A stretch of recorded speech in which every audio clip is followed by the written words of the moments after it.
right now, man. It's real gravy. Looking real good. Let me see. Let me get back here. Yes, sir.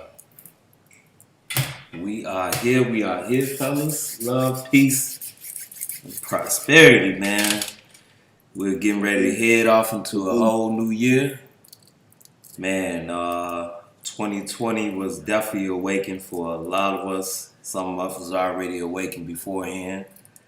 Um, but now we here, man. That's the whole thing, man. When the universe put everybody together, we fall in line and we move towards that direction of what the message that the universe wants to get out there. It was a lot of information that I had wanted to put out there beforehand, and the universe was like, "Hey, shut up." It's a time and place for everything, and you're moving too fast right now. So just be quiet until the message comes along. And that's what I did.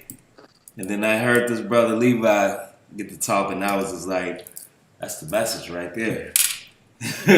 It's like this is what needs to happen right here, right now, because when I started to look at everything and get an understanding of everything that I learned growing up.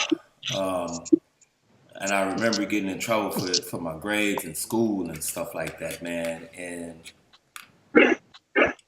man, it was just a big blowback to see that a lot of this information that I was getting bad grades on was false anyway. So it was like,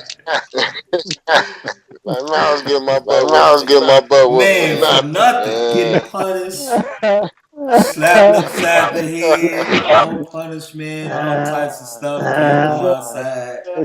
Like ridiculousness, man. It's like so people gotta understand when I was trying to tell people that it's a lot of things that we've learned that has been contradicting itself. Like they gotta understand, man, like listen, I went through a lot for them grades, man. And to see that's a lie, yeah, I'm gonna keep talking about this. All that Christopher Columbus stuff, a lie. All that stuff that we learned about, talking about his 9 planets in the orbit, a lie.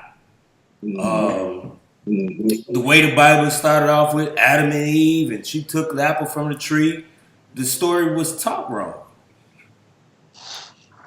It's just a lot of things that we learned from the pastors just was taught wrong. It just wasn't right. And yeah, I'm gonna speak on it. Every day from this point on, I'm just gonna keep talking about it until we get an understanding that we have not been questioning the all-knowing thing. We've only been going into these nothing debates about absolutely nothing, mean absolutely nothing, and we're not talking about the real thing that's really in the Bible or in all the Bibles. And for one, it's the violations of your body. Now they may have talked about violations of your body with tattoos, all this and that. That's not really a violation. The violation is what you're putting into your body. So if the ink, of course, is not matching up with your body, then that can be something that can hurt your body as well. Now we've seen them change the ink of tattoos to something where your body can handle. And the same thing with food and what you're eating and what you're putting into your body also can make your body react different over time. So we're seeing all that information as well as the information that you're getting and you're putting into your brain, putting into your heart. We see that information also can do damage to your body. Stress, anxiety is what if that's what they want to call it or whatnot. We see that plays a big part of what it does to the human body. Just mind control. Got everybody wearing a mask. But you know, neither one of the governor or the mayor, they're not wearing a mask, man. They'll put that thing on TV for just that time period. But tell them to come and work with you for 8 hours, 10 hours a day and put this mask on for about 30 days straight. Let's see if you survive. I want to see if the governor of Illinois will survive. Because we already know he's not healthy.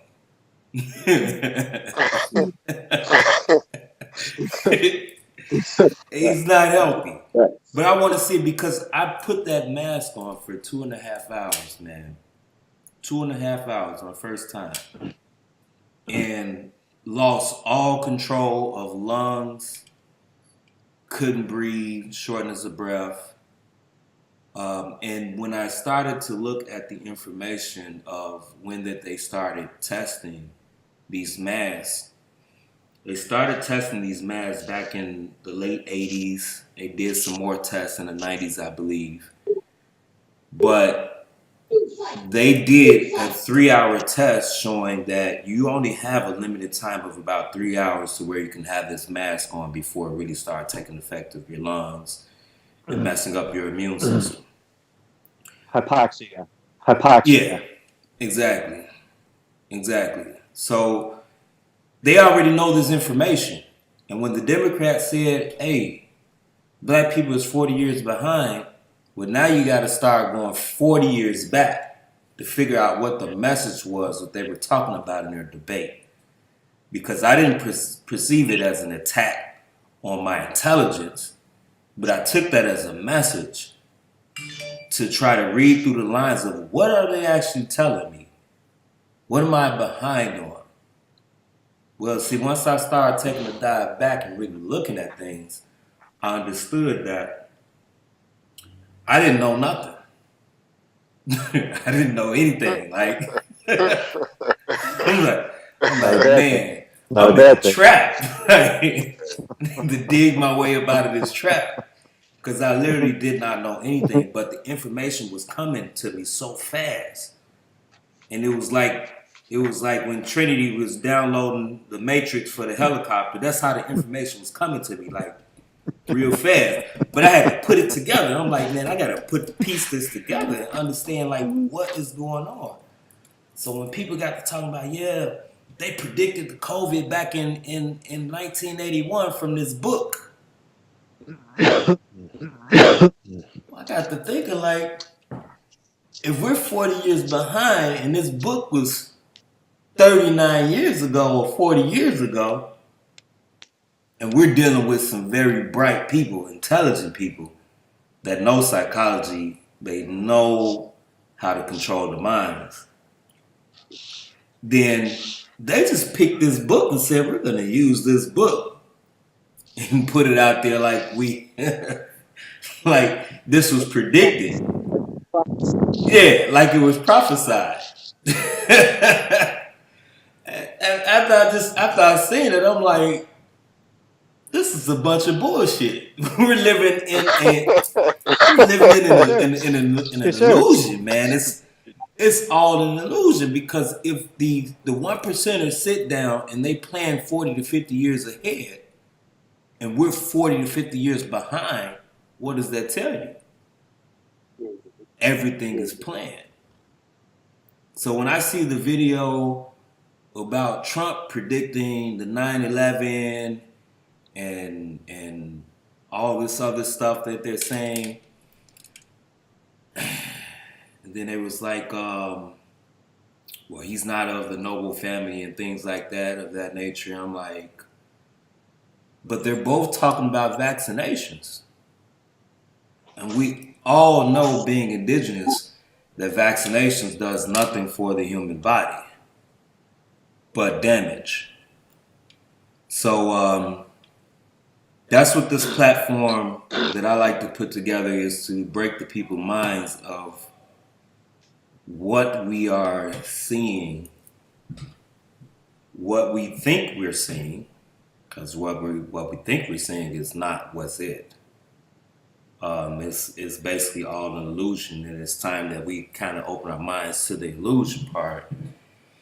That way, we can create a better path with love and unity. Because this is not to be attacking anyone of that nature, any Trump or anybody. This is not to even attack the government, because at the end of the day, we make the choices of what we do to our bodies. We make the choice not to learn. We make the choice not to do our research. We have dominion over our body, our mind, and everything that's around us that we can create. We have dominion over all of that and within our environment. So whenever we go outside of that and we don't use that or exercise that dominion, we can only fault ourselves at the end of the day by being tricked by it. And that's kind of what I want to make sure I bring this talk up about, with the information and conversations, man. This is a great way to get the information out there to break everyone's mind. And whenever I hear Will to God and Levi speak, man, you brothers bring a different flow of energy, because like Levi's saying, it's always flowing and growing, man. Always flowing and growing. The energy is always something different. And then every time I hear y'all talk, it's like I get something new out of it. And I'm gonna take it back a little bit. When I was younger, man, doing this right here was not anywhere in my life to be on the YouTube to be talking about this, to be on the platform to actually be hosting something like this. Like I've done some hosted some amateur nights, but I was always just the one on the side bringing the people in. Like I never got on the stage and brought people up. I think I did one night, but I was still a little nervous at that time too. You know, I've always had a nervousness about crowds and stuff like that when I was younger, man. I didn't like to do any of the plays or anything like that when I was younger. But as I got older, opportunities kept presenting itself. Like, okay, I went back to my old grammar school and talked to the kids in the class there. And I was like, well, that was a volunteer thing I did. So I was like, I'm gonna jump on it and do it so I can get rid of that discomfort and make it become more comfortable to me. And then when I was at Chase, actually, almost any job that I've been to that dealt with sales, I've always had like a rookie of the year. I exceeded in sales and things like that. So even with Chase, I had the opportunity to step up and talk to a group of people about what I did to make it to that level. So I've always found myself in front of crowds talking to people. So I'm like, it looks like this is what I'm going to be doing in the future. And now, even a brother in prison said, man, you need to get on TikTok and YouTube.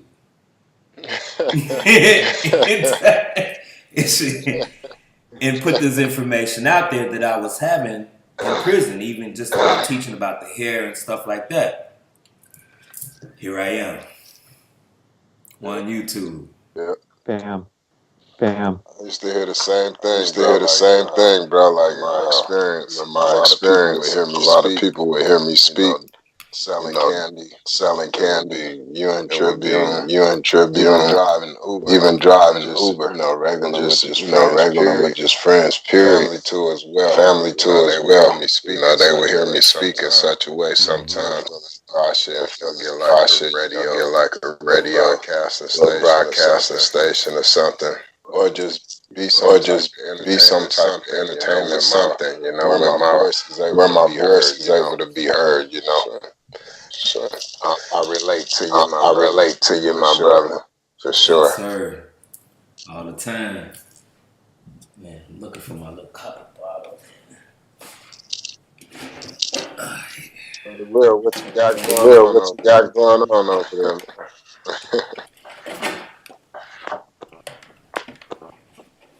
Can you hear me? Can you hear me? Yeah, I hear you, bro. Yeah, I hear you, bro. I Muted. my son, He want to pop in. he want to pop in. Get loud. Get loud. Yes, sir. Nah, I'm just chilling, man. I'm just chilling, man. Trying to, like just be a part of the movement. Just be a part of the movement. The conversation. The conversation. Even if it's just a list. We live in a real opportunity. We have a real opportunity to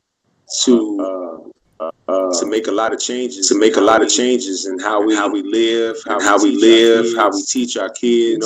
Just how we live. Just how we live. We're gonna have an opportunity to do that. An opportunity to do that, and it's all based on, in my opinion, what you put into your body. What you put into your body. I used to think that I used to have an issue with God. Because I always wanted God to speak the way that I would read. The way that I would read God speaking to people in the Bible. Afforded that same opportunity. They say all men is created equal. Why? But with this person, why would God talk to this? Why would God talk to this person? Not talk to me that way. Not talk to me that way. If we create, so I'm like, man, I remember asking. I remember looking in the sky. I was going through a lot of stuff. I remember looking in the sky.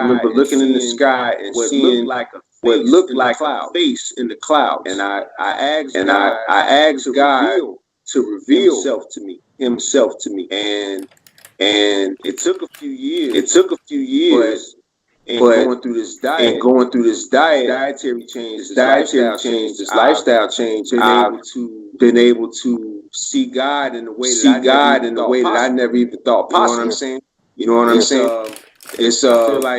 I feel like we all have an ability to communicate with the Creator, but it's not really with words. It's all about energy. And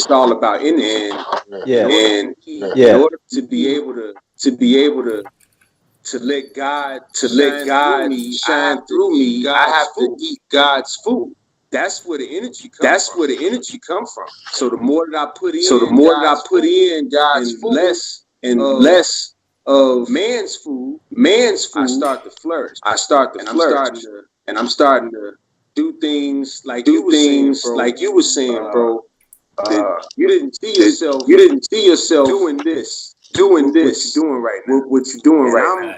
And I'm seeing myself in the same way with a lot of stuff that I'm doing.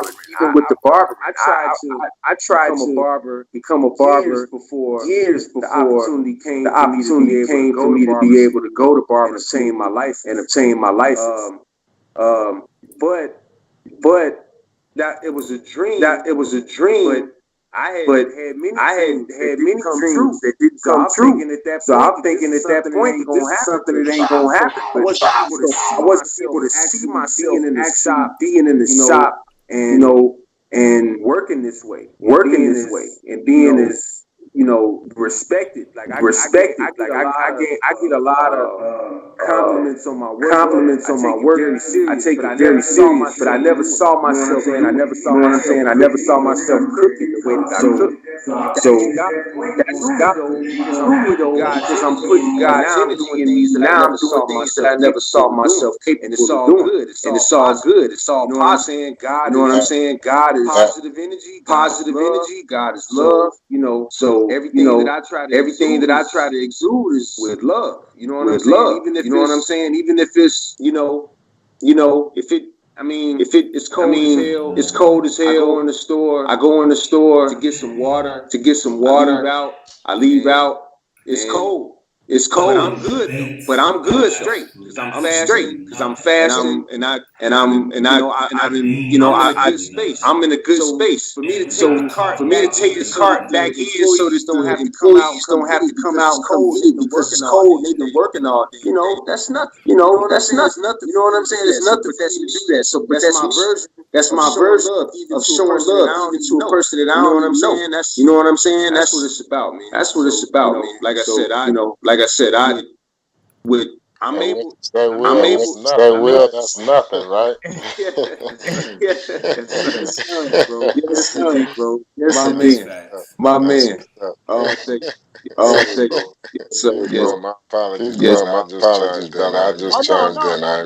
No, good, bro.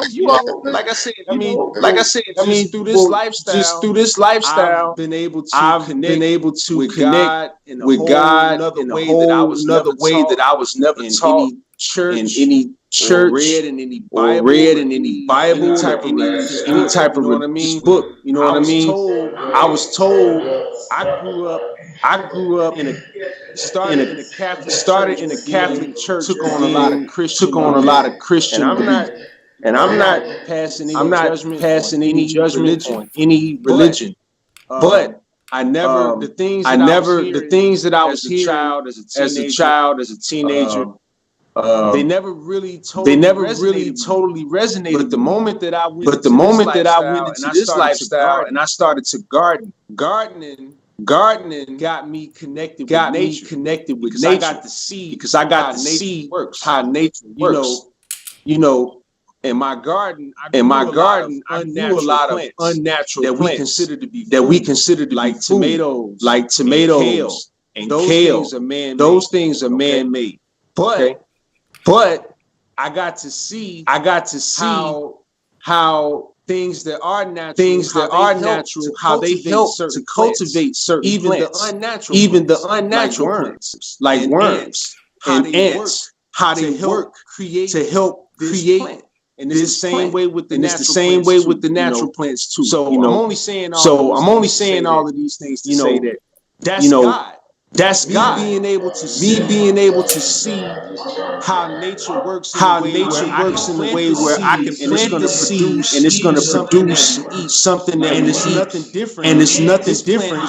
This plant is growing none different than say a dandelion. And we've been taught that this is something that doesn't belong. That it's ugly. This is God's food. This is God's food. And the more of it that I put in my body, I'm on God's frequency. Now God can communicate with me and tell me to do things that I didn't even know I was capable of. You know what I'm saying? So just trying to bring it back full circle. Like I said, I want to share that with as many people that it resonate with. You know what I'm saying? I just want to be a part of that. Man. Any way that I can. Whatever God is telling me to do. So to come across y'all brothers, man. This is dope for me because I don't have a lot of people that I'm surrounded by even eat the way that I eat. And is interested in having these types of conversations. You know what I mean? Like I have to be tight-lipped when I'm around certain people.